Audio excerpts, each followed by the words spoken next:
Բարև ձեզ ժողովուրդ ջան, այսօր ուզում եմ ցույց տալ շատ արագ ոնց կարելի է ստանալ այս ռենդերը օգտագործելով F-Storm render engine-ը։ Ես անցած վիդեոյում խոսել եմ կորոնայի մասին, բայց կուզենայի ասել, որ կա render engine, որը կոչվում է F-Storm։ Եթե գնանք իր վեբսայթը fstorm.com downloads, կարող միանգամից տեղից ներբեռնենք ու install անենք։ Ինչն է F-Storm-ի առավելությունը ի տարբերություն մնացած render engine-ների, դա արագությունն է։ Ինքը օգտագործում է GPU-ն, վիդեոկարտան, ոչ թե CPU-ն render անելու համար, որը բնականաբար իրեն շատ մեծ առավելություն է տալիս, օրինակ Corona-ի կամ V-Ray CPU rendering-ի հանդեպ։ Ընդհանրապես GPU rendering-ը ինքը ավելի նոր է, քան CPU-ն, հիմա Redshift, Octane-ն F-Storm-ը օգտագործում են ամբողջովին GPU, իսկ օրինակ Corona-ն օգտագործում է CPU, V-Ray-ը ունի համ GPU, համ CPU։ Եկեք հասկանանք նախ եւ առաջ այն, որ GPU rendering-ը ինչ որ դուք տեսնեք, ինքը պահանջում է լավ վիդեոկարտա, որ եթե Corona-ի դեպքում ձեզ մեծ RAM-ը պետք, որպեսզի այդ սցենան արագ render արվի, այստեղ էլ մեծ VRAM-ը պետք, video memory, այսինքն ձեր վիդեոկարտը պետք է ունի օրինակ 10 GB ու ավել, որպեսզի դուք կարողանաք ինտերիերի սցենաներ render անեք։ Բայց այդ տեխնիկականը ինձ թվում է ուրիշ վիդեոներում ավելի մանրամասն կքննարկենք, այս դեպքում այսօր մենակ եկեք հասկանանք ոնց կարելի է օգտագործել F-Storm render engine։ Ուրեմն երբ որ դուք install եք անում բացում եք 3D Max, այստեղ render setup-ից միանգամից կարող եք ընտրել F-Storm renderer։ Ինքը Corona-ի պես պարզ է, ունի ընդամենը 3 tab common F-Storm render elements։ Ու շատ չնչին բան է փոխվում, էլի Corona-ի պես շատ պարզ բան։ Նախ, եթե դուք Corona սցենա եք բացի, օրինակ այս սցենան ես գնել եմ CG Trader-ում, ինքը պատրաստի սցենա է, որպեսզի modeling չանեի, գոյություն ունի tools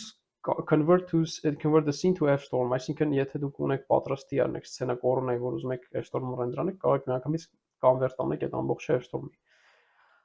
Երկրորդ բանը, որը որ կբացատրեմ, դա ամենակարևորը ոնց set-up անել HDRI-ները։ Ուրեմն մեր environment tab-ում, եթե գանք այստեղ, ունենք slot դատարկ։ Ունենք այստեղ, եթե click անեմ, գնամ F-Storm bitmap, drag and drop, ոնց որ Corona-ում այլ։ Select, ընտրել եմ օրինակ այս HDRI-ը, այս դեպքում polyhaven.com-ից։ Առաջի բանը, որ պետք է անել, դա պետք է ֆիքսել գամման, ուրեմն HDRI-ների դեպքում գամման միշտ գնում է 2.2։ Մնացած տեքստուրաների դեպքում հիմնականում մենք օգտագործում ենք 1, բայց եթե դուք high dynamic range image եք օգտագործում 2.2։ Mapping-ը գնում է spherical։ Եթե ճիշտ եմ հիշում, tiling-ը էլի փոխում ենք -1, Corona-ի պես, որտեղ ինքը ավտոմատ flip անում։ Ու այստեղ multiplier-ը ինքը by default լինելու է 1 ու ունենք direct lighting ասվածը։ Եթե direct lighting-ը միացված չի,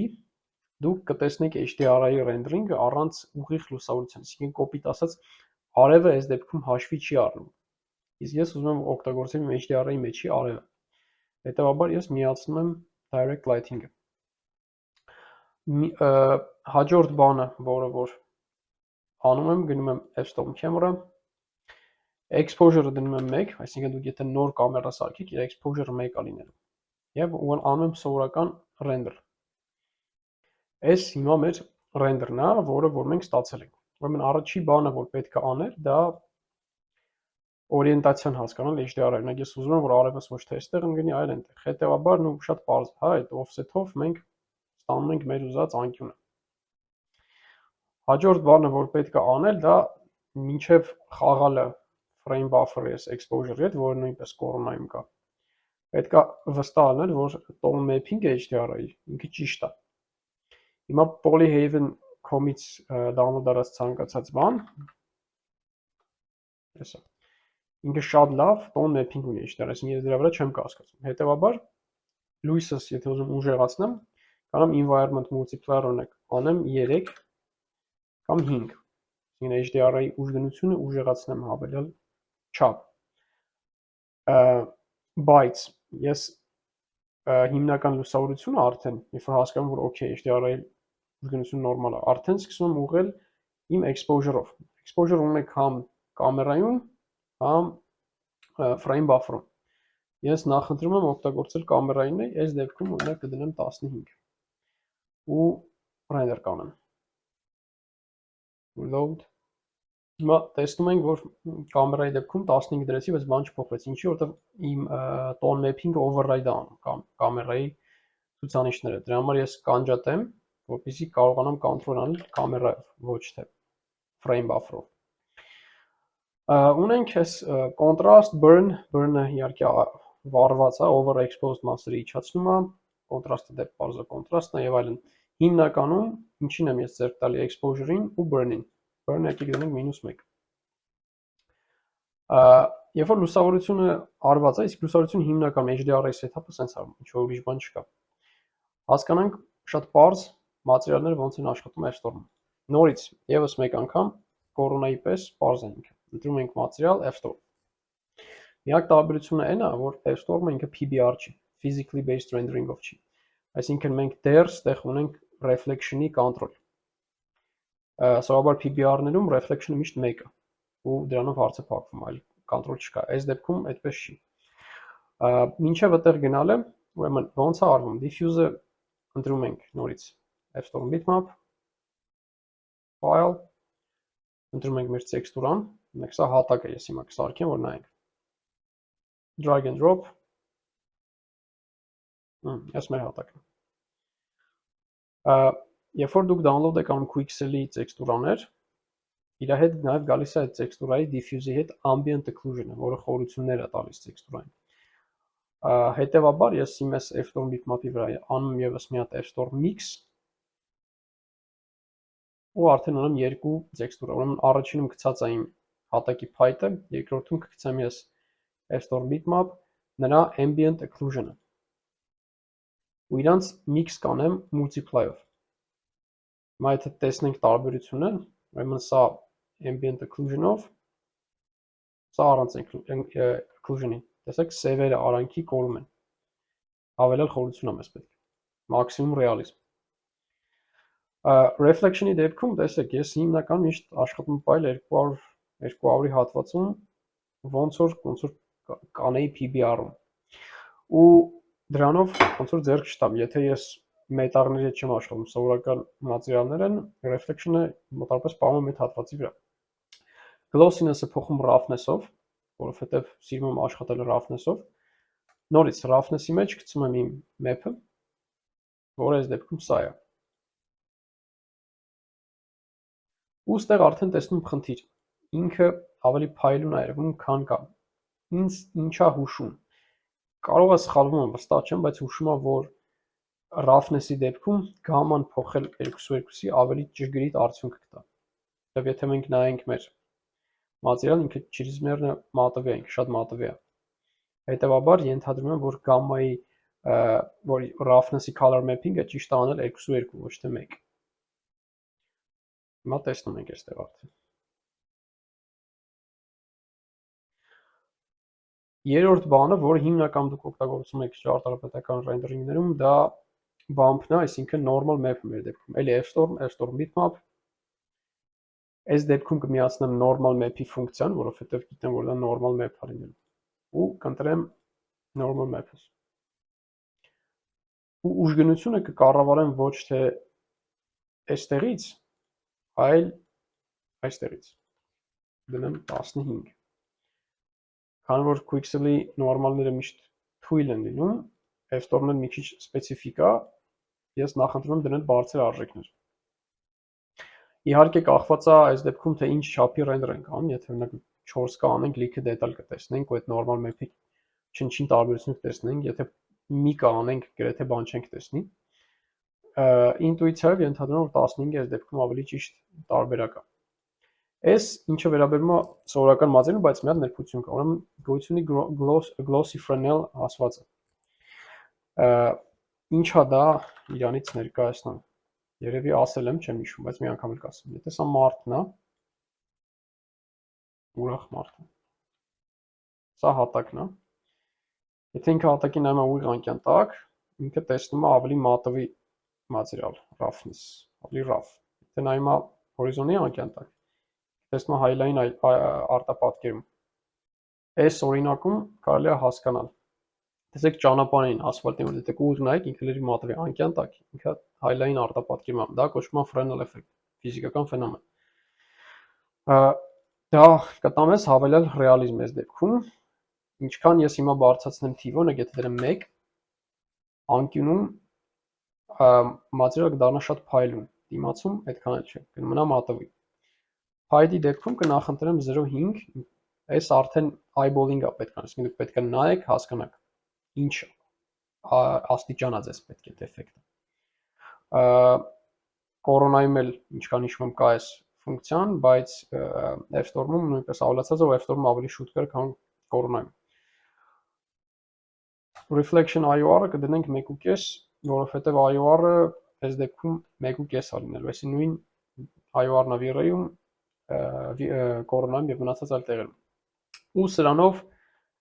կարանք ասենք, որ փայտի մատերիալը արդեն ստացանք։ Հիմա եկեք մոտ մետաղ ստանանք։ Մետաղի դեպքում նորից F-Storm, diffuse-ը կանեմ 0, եթե օրինակ ուզում save մետաղ ստանամ, ինչ կարելի անել։ IOR-ը կբարձրացնեմ, օրինակ 5, ու reflection-ը կդնեմ ցածր, որպես ինքը լինի save մետաղ։ Օրինակ եկեք ես սրանց տանք ես save մետաղը։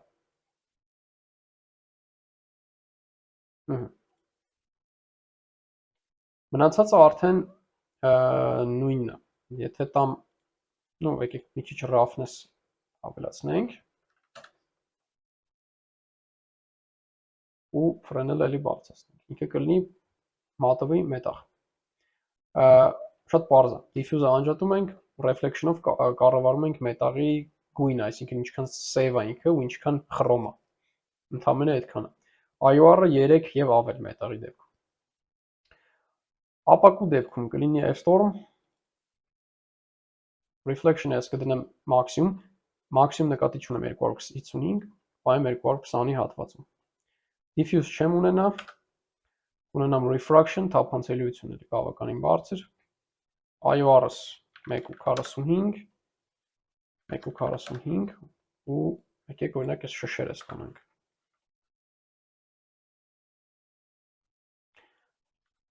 Այս վիդեոյի իմաստը ոնց որ նա է, որ ես ձեզ ցույց տամ, թե ինչքան նման է F-Storm-ը կորոնային, որովհետև մարդկանց երբ որ նոր render engine ես առաջարկում, որ իրանց կարա շատ երկար, շատ մեծ ժամանակ խնայի, իրանց թվում է, որ դա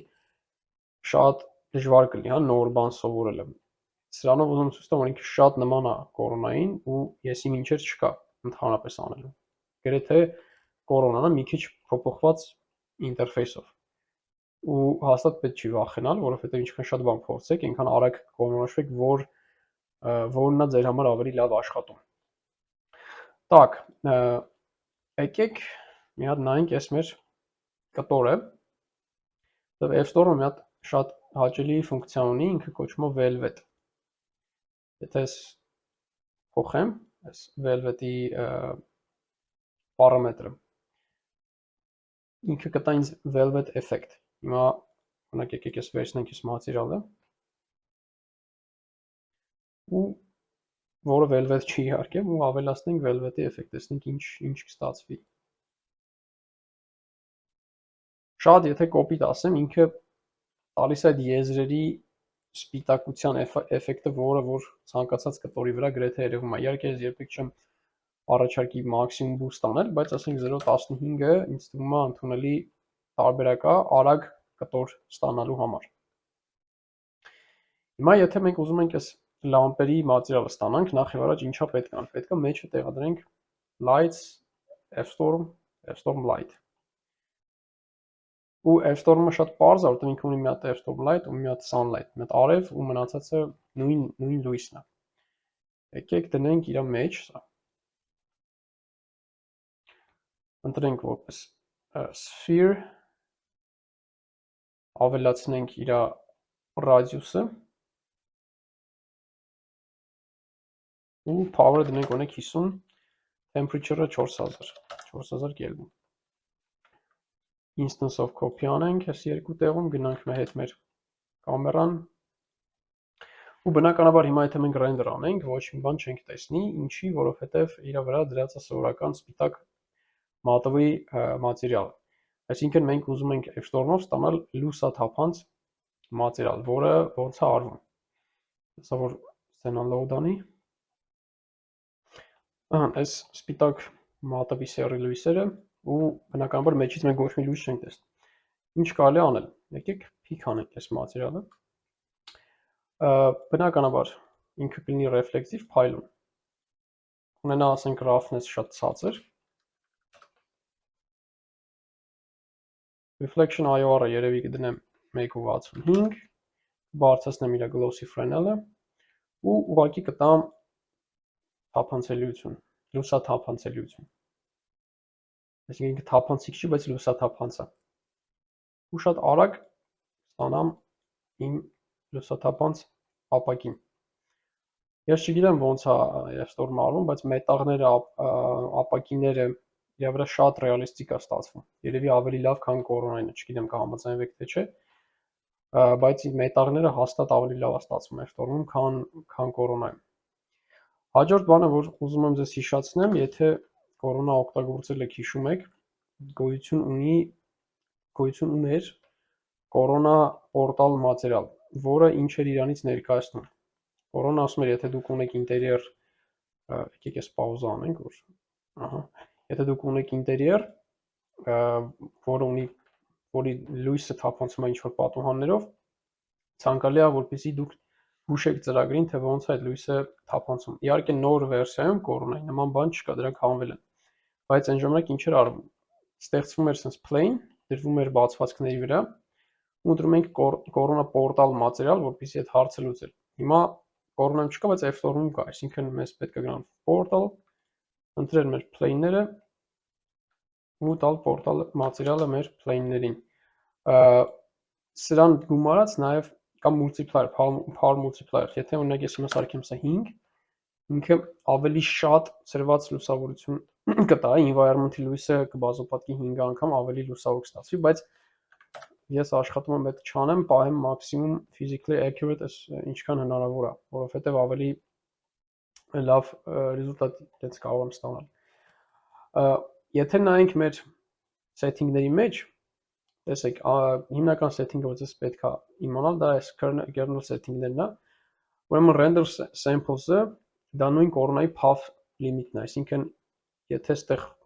բազմաթիվ զրոներ եք դնում, 1 միլիարդ, դա նշանակում է, որ ծրագիրը render կանի այնքան, մինչև կհասնի 0.01 noise threshold-ի, այսինքն հիմա այստեղ ունեմ noise, շում, երբ որ իրանց մեջ պիքսելների մեջ տարբերություն լինի ավելի քիչ քան 0.01-ը, էլ հաշվարկը կկանգնի այդ հատվածում ու ինքը էլ չի հաշվի։ Կանցնի մնացած կտորների։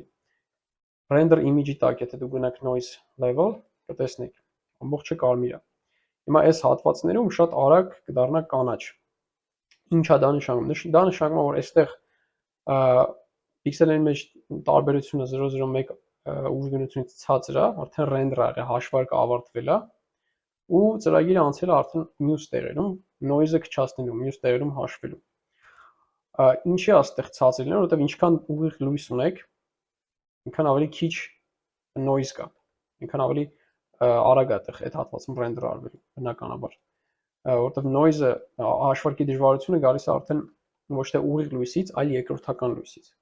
Օրինակ ամենաշատ noise-ը կունենանք այս մութ հատվածներում ամենաերկար ժամանակը ծրագիրը երևի իրանց վրա կծախսի։ Հիմա տեսեք, այս հատվածներում արդեն կանաչեց, այսինքն այստեղ հաշվարկը կանգնեց, անցավ մնացած մասերին։ Այդ մեր render sample-ն է ու noise threshold-ը։ Այս նույնը կա VR-ում։ Կորոնայում դա տոկոսով է հիմնականում որոշվում։ Sample number-ը, տեսեք, եթե դուք ունեք օրինակ շատ լույսեր, բազմաթիվ, ցանկալի է, որ sample number-ը բարձրացնեք, որպեսզի հաշվարկը ավելի ճշգրիտ արվի, բայց render-ը բնականաբար կերկարի։ Հիմա այս դեպքում sense սցենայում 8-ը ինձ թվում է հրաշալի է, պետք չի իրան ավել ձեռք տալ։ Եթե ունեմ շատ բարդ մատերիալներ, ես maximum depth-ը, maximum խորությունը մատերիալների կավելացնեմ, բայց ելի եմ ասում, սրանք հազվագյուտ դեպքում են օգտագործվում։ 99% սցենաներում դուք սրան ձեռք չեք տալու, ընդամենը գնալու եք ինտերակտիվ render, run տաք, սպասեք ու save անեք, ոնց որ նույն կորոնայում է, ուրիշ ոչ մի բան չկա։ Հաջորդ tab-ը դա GPU manager-ն է, օրինակ հիմա համակարգչի վրա իմ մոտ դրած է 2 GPU, մի հատ 4080 Super, մի հատ 3070 Ti։ Դրա համար ինքը թույլ է տալի այդպես շատ արագ ռենդերան, ասենք 4K ռենդերինգը ինտերիեր սցենայի կարող է, չգիտեմ, ավարտվի 15 րոպեում, կորոնայի դեպքում կարող է դա տևի, չգիտեմ, 2-3 ժամ։ Բայց մի հատ ներբույցություն կա։ Եթե դուք ունեք երկու GPU, ասենք մեկի VRAM-ը 6 GB-ը, մյուսին 12, եթե դուք երկուսն օգտագործում եք, VRAM-ի դեպքում ինքը վերցնելու է ամենացածր թիվը։ Հիմա 3070 Ti-ի վրա 8